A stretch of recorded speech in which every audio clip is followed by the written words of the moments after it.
The world rarely remembers the people who walk away, but it never forgets the one person who chooses to step forward. The lunch rush at Ashford House was moving with the flawless rhythm of expensive habit.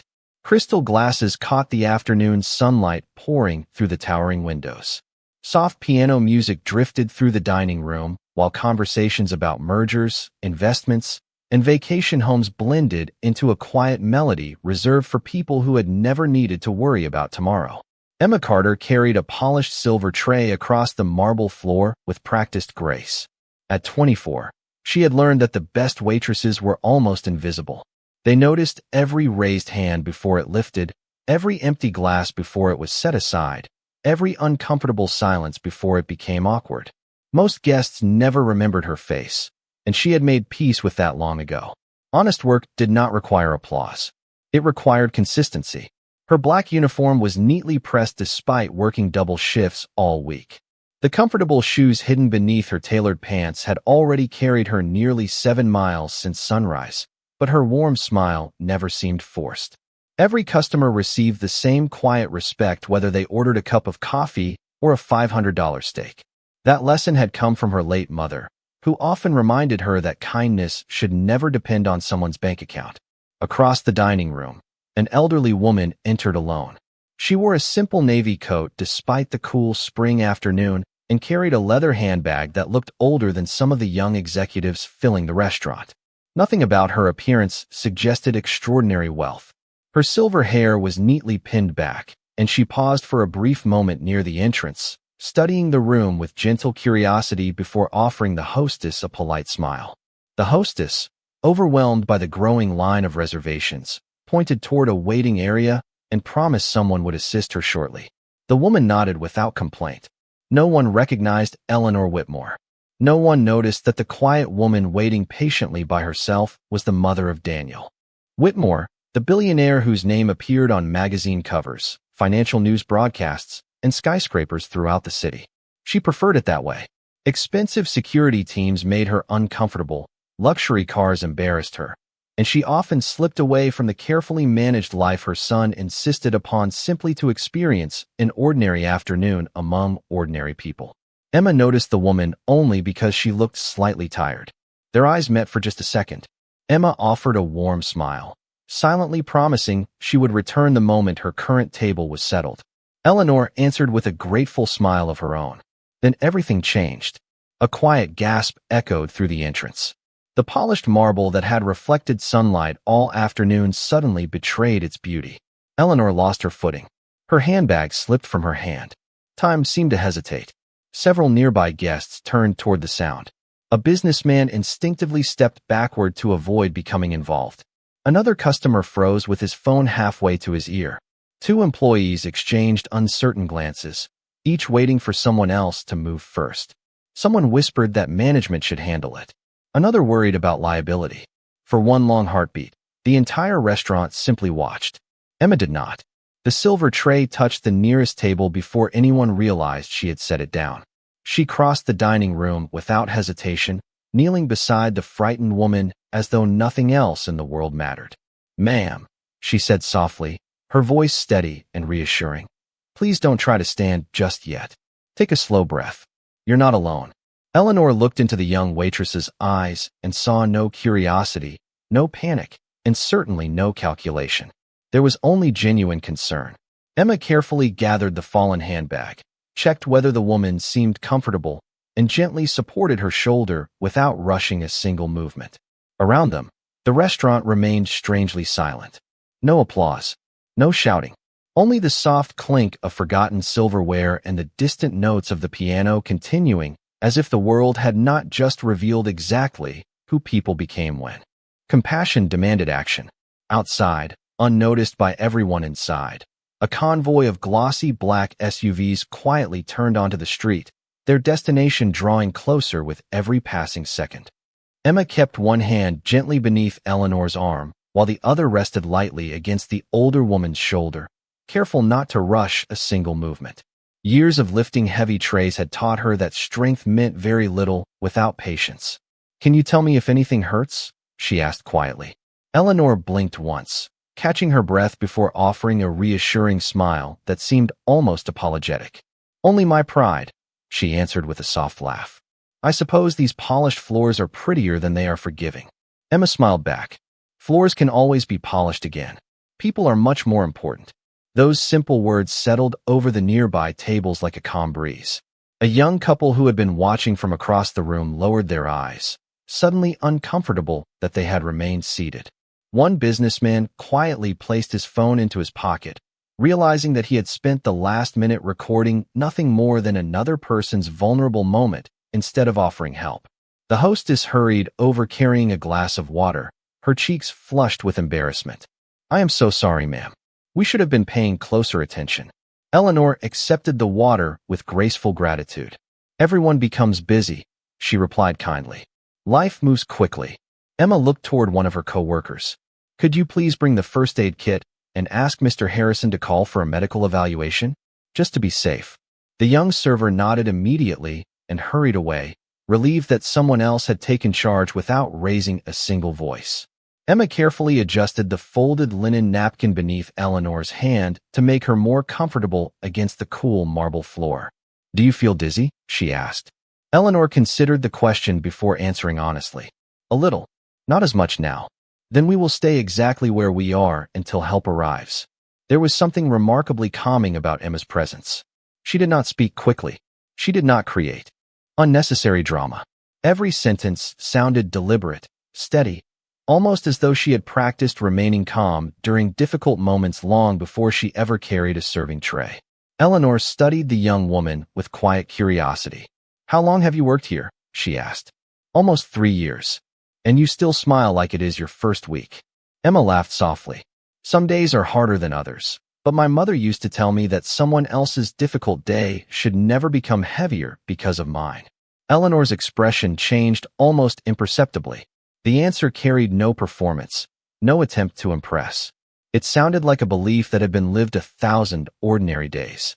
Around them, conversation slowly returned, but not quite the same as before. Guests continued stealing glances toward the young waitress who had quietly become the center of the room without ever asking for attention. Mr. Harrison, the restaurant manager, finally arrived, breathing harder than he wished anyone to notice. "Emma, I can handle this now," he said politely, though his nervous eyes kept drifting toward Eleanor. Emma nodded but did not stand immediately. She said she still feels slightly dizzy. "I think it would be better if she remains seated until the medical team arrives." Mr. Harrison hesitated for a moment before agreeing. "Of course.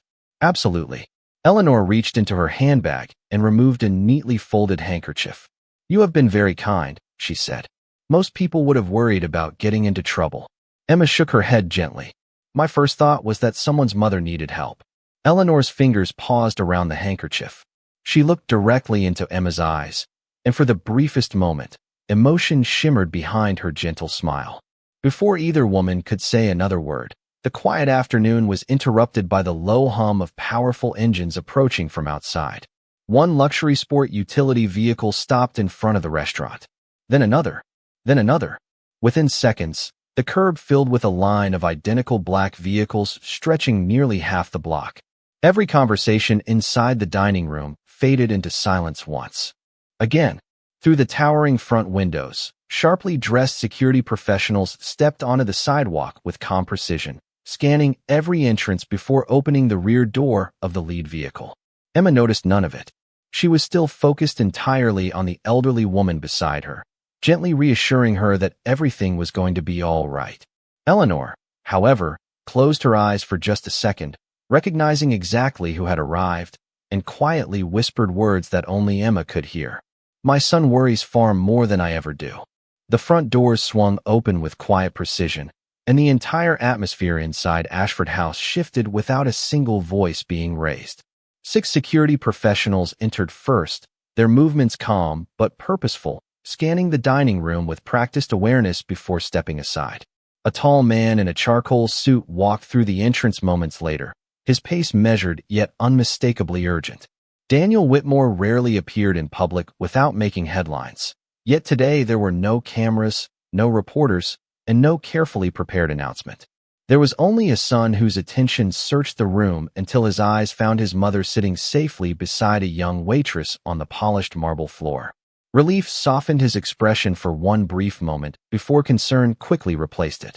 He crossed the dining room without acknowledging the stunned whispers spreading from table to table.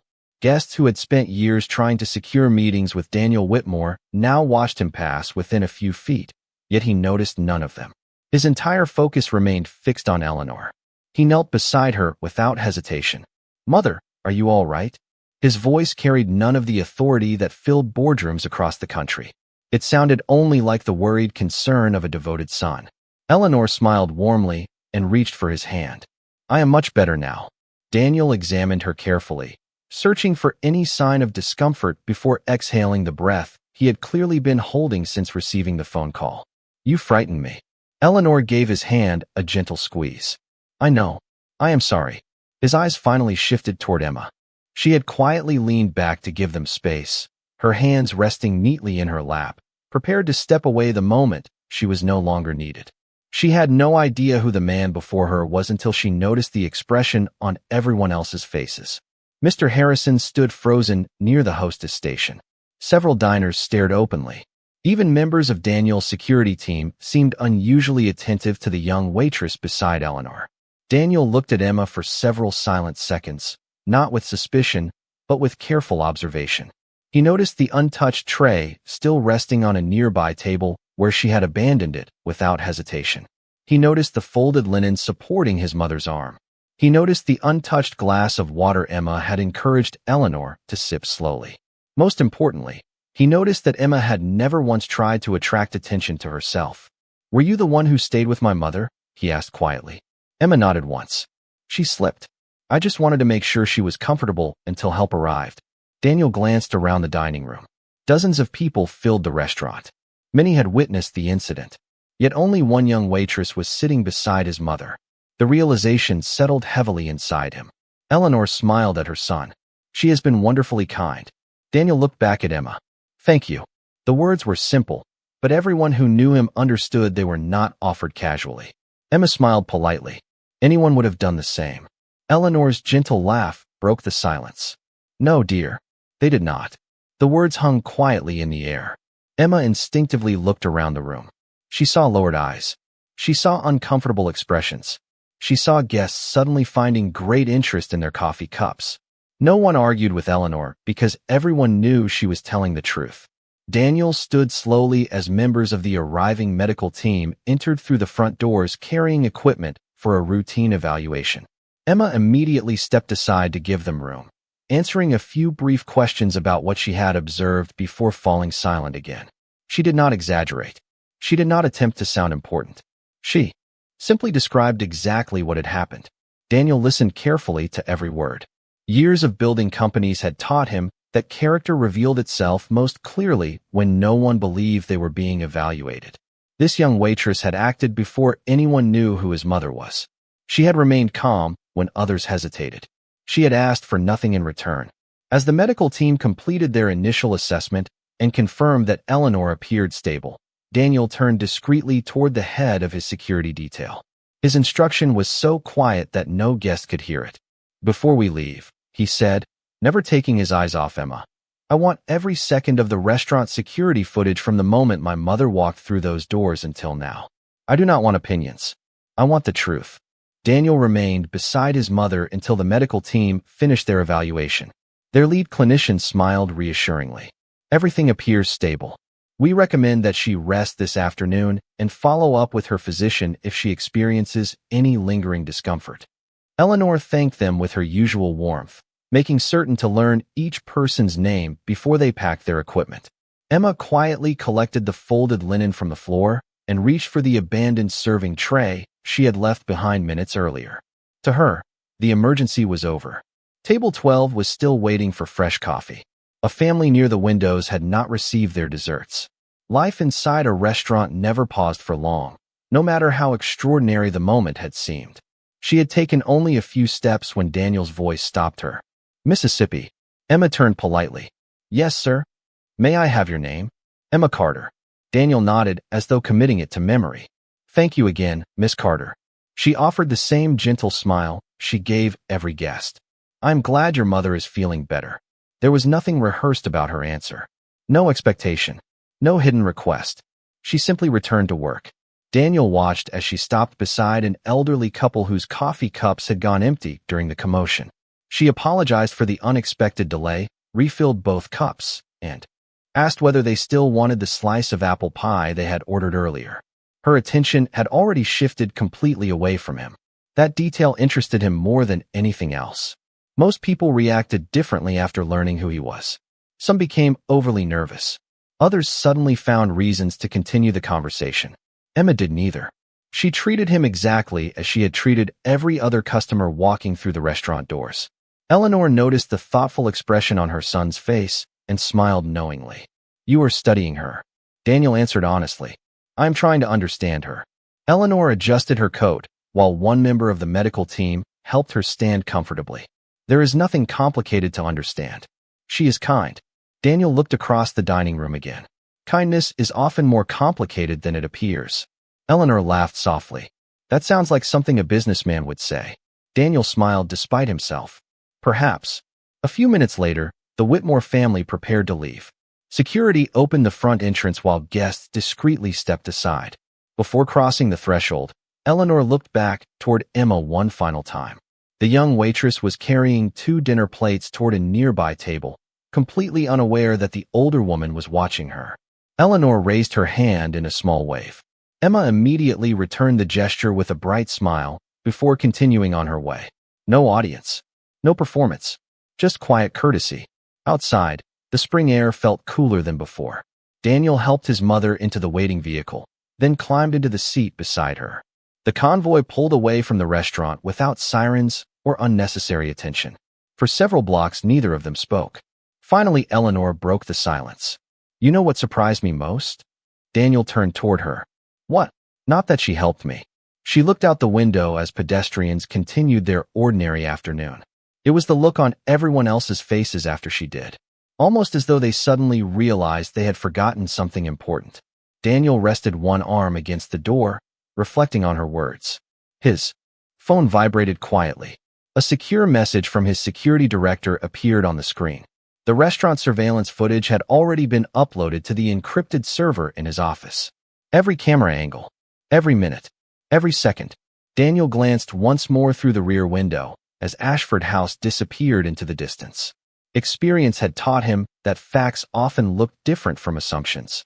He intended to watch the recording himself, not because he doubted Emma's kindness, but because he wanted to see what everyone else had chosen to do while one young waitress quietly chose to do the right thing.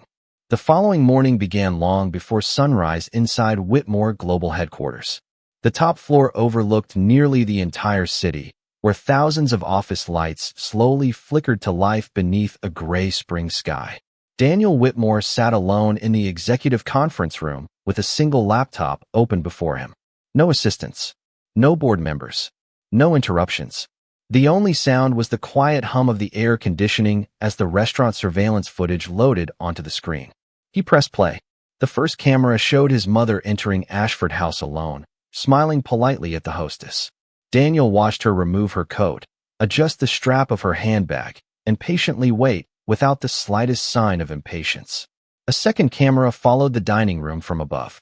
Emma Carter appeared carrying a silver tray between tables, greeting guests with the same calm expression she had worn the previous afternoon. Daniel noticed something he had missed in person. Every time she passed a table, she made brief eye contact with each guest, not because she expected recognition, but because she wanted every customer to feel acknowledged. Small gestures, easy to overlook, difficult to fake. The recording continued. His mother lost her footing exactly as he remembered. Daniel paused the video for a moment. Even knowing the outcome, seeing Eleanor stumble tightened something inside his chest. He resumed playback. This time he ignored Emma entirely. Instead, he watched everyone else. One guest stepped backward before his mother reached the floor.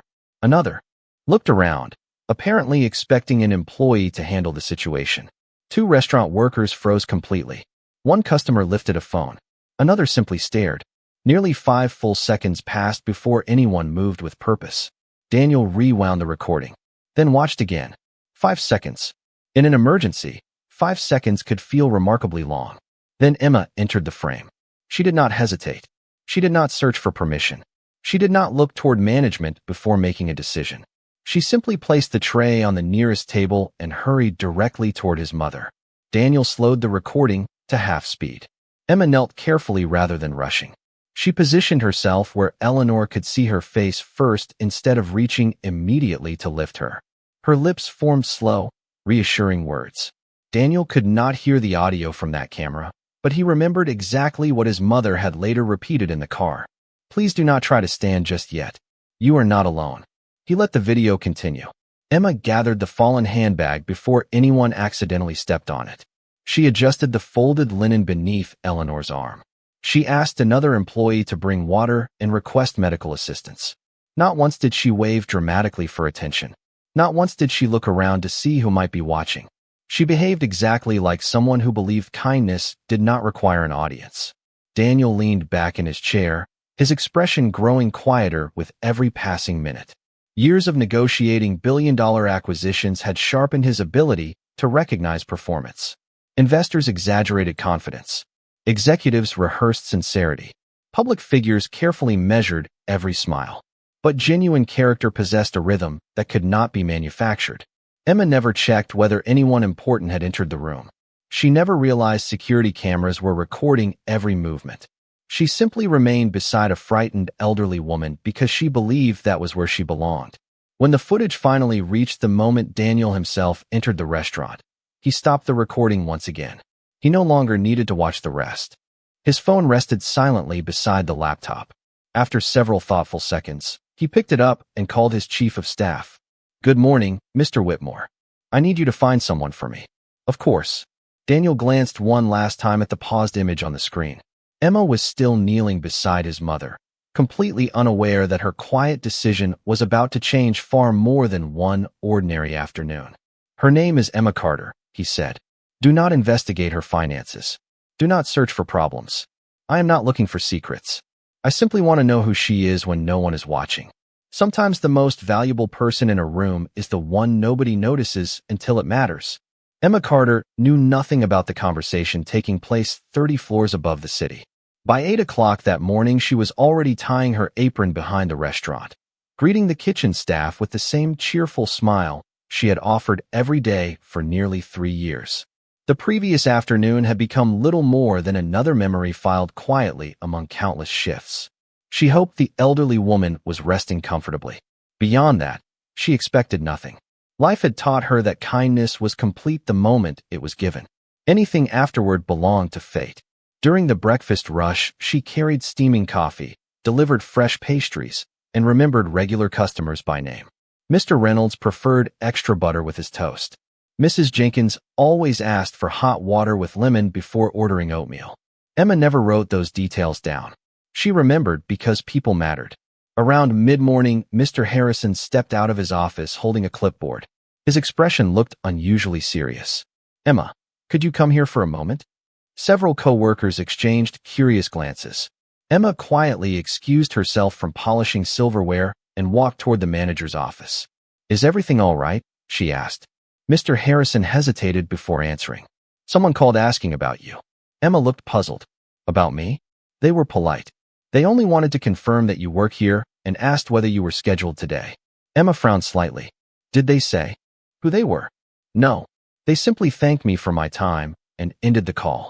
Emma smiled uncertainly. Perhaps it was someone checking a reference. Mr. Harrison nodded, although neither of them sounded convinced. Maybe. She returned to the dining room and continued working without another thought. By lunchtime, the restaurant had filled once again. Outside, spring sunshine reflected across parked cars while pedestrians hurried along the sidewalks carrying briefcases and shopping bags. Inside, the familiar rhythm returned. Glasses clinked softly. Plates disappeared from the kitchen window almost as quickly as new orders arrived. Emma moved calmly through the dining room, completely unaware that a dark sedan had been parked across the street for nearly 20 minutes. Inside sat Michael Brooks, Daniel Whitmore's longtime chief of staff. He had accepted hundreds of assignments during his career, yet this one felt strangely different. Daniel had given only one instruction. Observe. Do not interfere. Michael watched through the restaurant windows as Emma greeted every customer with exactly the same warmth. He noticed something unexpected. She treated the dishwasher carrying heavy trays with the same respect she showed an attorney wearing a custom-made suit. She thanked the busboy every time he cleared a table. When a young father struggled to calm his restless little boy, Emma quietly brought over a small cup of sliced strawberries without adding it to the bill. The child's smile appeared almost instantly. The parents looked relieved. Emma simply returned to work before they could properly thank her. Michael made no notes. He did not need to. Character revealed itself naturally when people believed no one important was watching. 2 hours later, he returned to Whitmore Global Headquarters carrying nothing except his own observations. Daniel looked up as Michael entered the office. "Well," Michael answered without opening a notebook. "She is exactly the same today as she was yesterday." Daniel remained silent. Michael continued. "She does not know anyone is paying attention. She is kind to everyone. Employees, guests, delivery drivers, children, elderly customers. There is no difference." Daniel slowly walked toward the floor-to-ceiling windows overlooking the city below. "That is becoming rare." Michael nodded. "Yes, sir." After a thoughtful pause, Daniel spoke again. "Prepare an invitation." Michael looked surprised. "An invitation? Not a reward." Daniel turned back toward him. "Rewards are given for achievements. I want a conversation. I believe my mother was right. There is nothing complicated about Emma Carter. That is precisely what makes her extraordinary." The invitation arrived the following afternoon inside a simple cream-colored envelope with no company logo, no embossed lettering, and no hint that it had come from one of the most influential business leaders in America. Mr. Harrison handed it to Emma near the end of her shift. "A courier delivered this for you personally." Emma accepted it with a puzzled smile. "Thank you." She waited until her tables were settled before opening it in the employee break room. Inside rested a single card printed on thick white paper. "Miss Emma Carter, if your schedule permits, I would be honored to invite you and your guest to afternoon tea this Saturday at the Whitmore estate. My mother has expressed a sincere wish to thank you personally. Respectfully, Daniel Whitmore." Emma read the message twice, wondering if someone was playing an elaborate joke. She quietly searched the card for hidden cameras or television logos, but found nothing except an elegant signature written in blue ink. Mr. Harrison peeked through the doorway. "Everything all right?" Emma handed him the invitation. His eyes widened almost immediately. "Emma, this is real." She looked down again at the card. "I do not think I belong at a place like that." Mr. Harrison smiled gently. "Maybe they think you do." Saturday arrived beneath clear blue skies.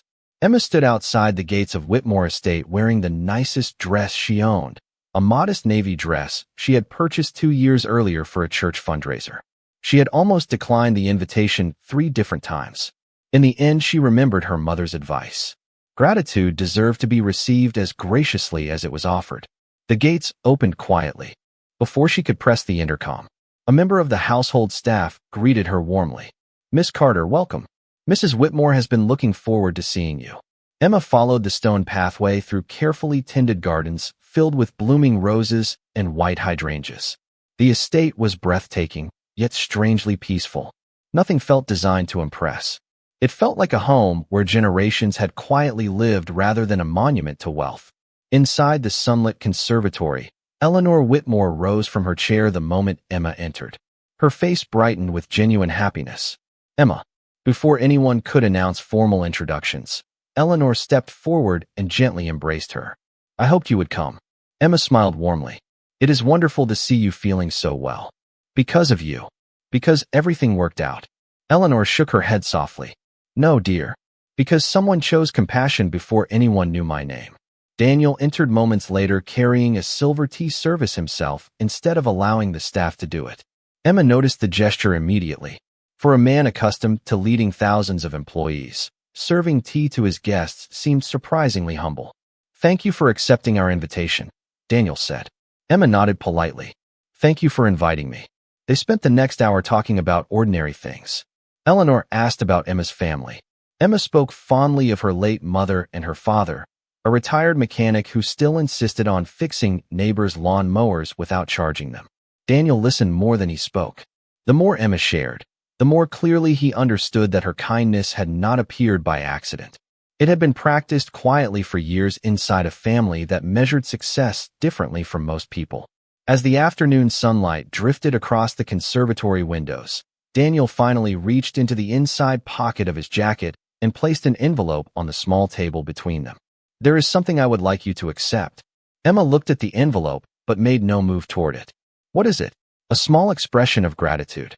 She smiled politely without opening it. "Mr. Whitmore, I appreciate the thought more than you know, but I cannot accept money for helping your mother." Daniel remained silent. Eleanor watched Emma with quiet admiration.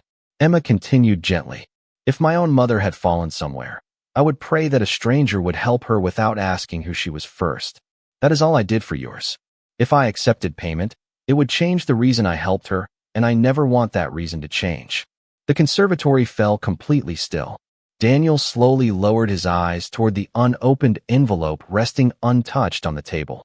In all his years of success, people had negotiated over fortunes, contracts, and opportunities. Yet this young waitress had quietly refused something far more valuable than money. She had protected the dignity of her own kindness. Daniel did not reach for the envelope again. Instead, he slowly slid it back into his jacket as though he had just learned that some gifts became smaller the moment money was attached to them. A quiet smile appeared on Eleanor's face. It was the smile of someone who had expected exactly this outcome. She poured another cup of tea and looked at Emma with unmistakable affection. "You remind me very much of someone," she said softly. Emma tilted her head. "Who?" Eleanor looked toward her son before answering. "My husband, many years ago. Before the company. Before the success. Before people started measuring every conversation by its price." Daniel lowered his eyes for a moment.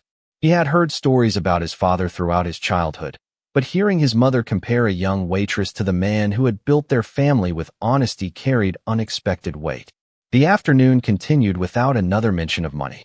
Instead, they spoke about neighborhoods, community gardens, libraries, and the small acts of kindness that quietly held cities together.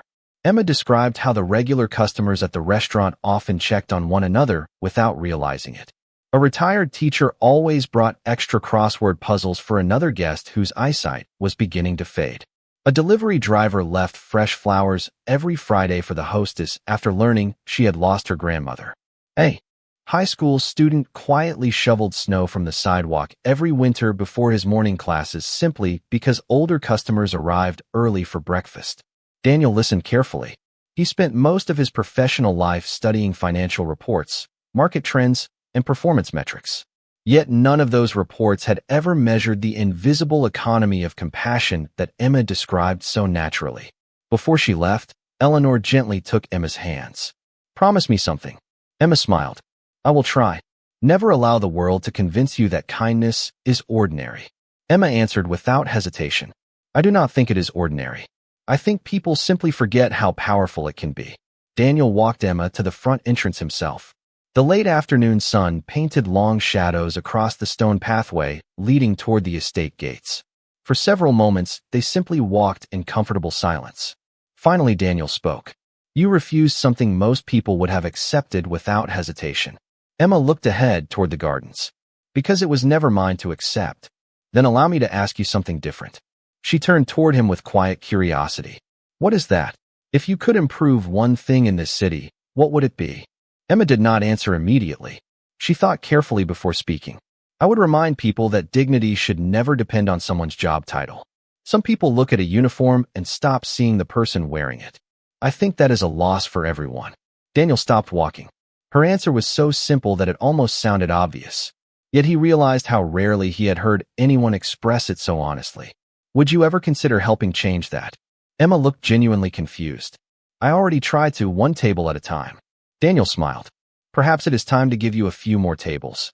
3 weeks later, Whitmore Global announced a new initiative across every company the organization owned, from luxury hotels to hospitals, office towers, and restaurants. The program was called Dignity First. Its purpose was not to increase profits or improve efficiency. Instead, it focused on teaching employees and executives alike that respect should be offered before status was ever considered. During the first leadership meeting, hundreds of senior managers expected to hear another presentation filled with charts and projections. Instead, Daniel walked onto the stage carrying nothing except a single photograph. It showed a young waitress kneeling beside an elderly woman on a polished marble floor. No one else in the frame had moved yet. Daniel looked across the silent auditorium before speaking. This photograph does not show the most powerful person in the room. It shows the person with the clearest priorities. 3 weeks ago, a young waitress reminded me that leadership begins long before anyone is watching. Wealth can build companies. Titles can open doors. But character is what determines whether someone chooses to walk through those doors to help another human being. In the front row, Eleanor smiled quietly. She already knew the lesson her son had finally learned. Real influence was never measured by how many people served you. It was measured by how many lives became lighter because you chose to serve them first. 6 months passed quietly, yet something inside Ashford House had changed in ways that no renovation could have accomplished. The marble floors still reflected the afternoon sunlight. Crystal glasses still sparkled beneath the chandeliers. The lunch crowd still arrived in tailored suits and polished shoes. But people noticed one another a little more than before. A businessman held the front door for an elderly couple without checking his watch. A young attorney stood to help a guest reach a dropped cane before any employee could respond. New servers entering their first week often heard the same story from veteran staff members. They spoke about the afternoon when a young waitress had quietly reminded an entire dining room what real service looked like. Emma Carter never asked anyone to tell that story. In fact, she usually smiled with embarrassment whenever someone mentioned it. She continued wearing the same neatly pressed uniform. She still arrived early for every shift. She still remembered birthdays, favorite desserts, and regular customers by name. If anything had changed, it was not Emma. It was the way people looked at her. One rainy Tuesday, a new employee named Sophie nervously carried her first tray across the dining room. She accidentally bumped the edge of a chair, causing a glass of iced tea to spill across the table. Her face turned pale. "I am so sorry," she whispered, convinced she was about to lose her job. Before the manager could even reach the table, Emma was already beside her with clean towels and a reassuring smile. "Accidents happen," she said softly. "Let us fix the table first. We can worry about the rest later." Sophie looked at her with grateful eyes. "Were you never afraid of making mistakes?" Emma laughed gently while helping her gather the broken pieces safely. "Every day, courage is not the absence of fear. Sometimes it is simply choosing kindness before embarrassment." The customer whose drink had spilled smiled warmly. "Take your time. We all started somewhere." Around the room, several guests nodded in agreement. No one complained. No one demanded a manager. The moment passed almost as quickly as it had begun, leaving behind something far more valuable than a perfect dining experience. It left behind patience. Later that afternoon, a familiar black sedan quietly parked across the street. Daniel Whitmore stepped inside without security announcing his arrival. He requested a small table near the windows and ordered nothing more complicated than a bowl of soup and fresh bread. Emma greeted him exactly as she greeted every other guest. "Good afternoon, Mr. Whitmore. It is nice to see you again." "It is nice to be back," he replied with a genuine smile. Throughout the meal, he watched the dining room more than the food. He saw Emma encouraging a nervous new employee. He saw guests treating the staff with noticeably greater respect than before. He saw a culture changing not because of new policies alone, but because one person's example had quietly spread from heart to heart. When Emma brought his check, Daniel stood instead of reaching for his wallet immediately. "There is something I have wanted to tell you." Emma looked at him with quiet curiosity. "What is that?" Daniel glanced around the restaurant before answering. "The initiative we started has now reached every company we own. Thousands of employees have completed the program. They all know your story, even though they do not know your name." Emma smiled softly. "That is probably for the best." Daniel shook his head. "Perhaps. But they know that one ordinary decision changed the way an entire organization thinks about people. That matters." Emma carefully placed the receipt on the table. "Then I hope they never remember me." Daniel raised an eyebrow. She continued with the same calm sincerity that had first caught his attention months earlier. "I hope they simply remember to help the next person who needs it." Daniel nodded slowly. For the first time in many years, he understood that legacies were rarely built through speeches, buildings, or fortunes. More often they began with unnoticed moments when someone quietly chose compassion over convenience. As Emma returned to serving another table, the afternoon sunlight reflected once again across the polished marble floor where everything had started. The floor looked exactly the same. The people walking across it did not. And perhaps that is how the greatest changes always begin, not with applause loud enough for the world to hear, but with one quiet decision that teaches ordinary people to become a little more extraordinary.